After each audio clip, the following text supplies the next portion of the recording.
Guys, welcome to my vlogger. Vlogger na. Vlog dahil. Vlogger na yung nasabi ko, guys. Maglalaro tayo ng Roblox. Yay! Hindi ko alam ano nangyari sa Roblox ko. Lagi daw ako ng Roblox. Nagalit yun. Panoorin daw natin ito. Bang tayo ito, guys. So, manonood lang sa tayo ng Roblox. Ay, bawal ng Roblox. Ito sa TikTok sa tayo. There was something wrong with this filter.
You can get my treasure!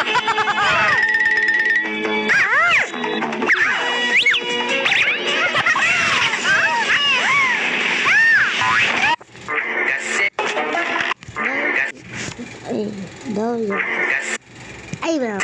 Kinakalat mo na ako yung nagloko. Tama ba yan?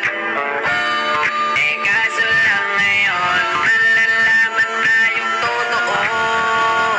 Patingin yan, nagloko ka rin naman.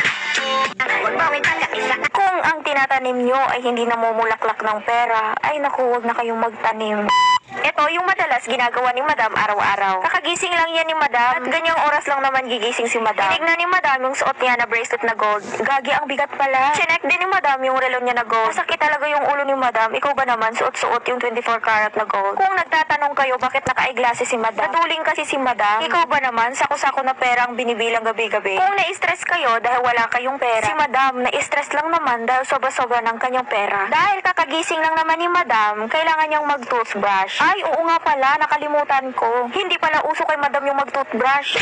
Pang-design lang talaga ang toothbrush kay Madam. I-flex pala ni Madam yung mamahalin niyang baso. Kung hindi ganito yung baso niyo, nako, hindi kayo rich kid. Nagmumugmug lang pala yan si Madam. Nangihinayang kasi si Madam sa tinga niya. Syempre, kasama yan sa budget, kaya yumayaman si Madam kasi pati tinga tinitipid. I-flex lang ulit ni Madam yung mamahalin niyang baso. Kailangan ipagmayabang yan. Panis yung wine glass niyo sa baso ni Madam. Lalabas lang naman yan si Madam kasi ipagmayabang niya sa kapitbahay niya na meron siyang suot na 24 karat na gold. Napakasariwa ng hangin at ang ganda ng view. Super. Magpapasko na kasi, kaya madaming Christmas light. Fell lang naman yung Madam kung gaano ka-fresh yung hangin na nalalanghap niya. Ito lang naman ang nalalanghap ni Madam sa bakuran niya. Ito lang naman ang amoy na gustong-gusto nyo. Yan ang money plant ni Madam. Tinatawag yan na money plant kasi namumulaklak ng pera. Kaya sa mga nagtatanong bakit ang yaman ni Madam, dahil nga kasi sa money plant, araw-araw yan namumulaklak. Kaya araw-araw may sako-sakong pera si Madam. Ngayon, alam nyo na, kung ang tinatanim nyo ay hindi namumulaklak ng pera, ay naku, huwag na kayong magtanim. Stress na naman si Madam. Dahil sensitive yung money plant ni Madam, kailangan pang salain yung tubig na ididilig mo. Ang talino talaga ni Madam, super. Dapat kasing salain para malinis. Partida, mineral water pa yan. Tapos sinala pa ni Madam. Ang talino talaga ni Madam. Araw-araw dapat dinidiligan yung money plant. At once a day lang yan dinidiligan. At Ngayon, ready to harvest na. But before that, aamuyin mo muna yan. Kung ready na bang i-harvest, ready na daw, sabi ni Madam. Si Madam lang naman ang may ganitong tanim. Kung gusto nyo na may tanim na ganito, naku, wag na lang. Baka ma-stress din kayo katulad ni Madam. Baka sabihin nyo, dinadamay ko pa kayo. Dapat, sako talaga ang gagamitin kasi aabutin talaga to ng isang sako, be. O, tignan nyo, isang sako na. Naubos na yung sako ni Madam, kaya kung may sako kayo dyan, bibili ni Madam. Ngayon, alam niyo na kung bakit hindi nauubos yung pera ni Madam. Ikaw ba naman may money plant, B? Hindi ka talaga mauubusan ng pera. Another stress na naman to ni Madam. Before ko i-end, i-remind ko lang sa inyo na be happy and positive lang.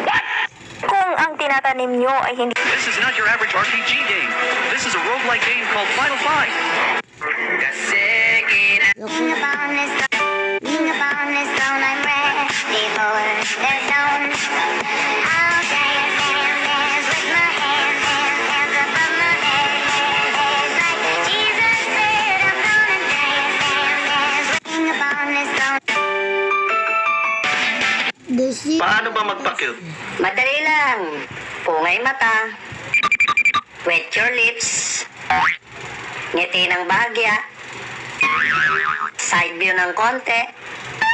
Cute na ba ako? Uto-uto ka na.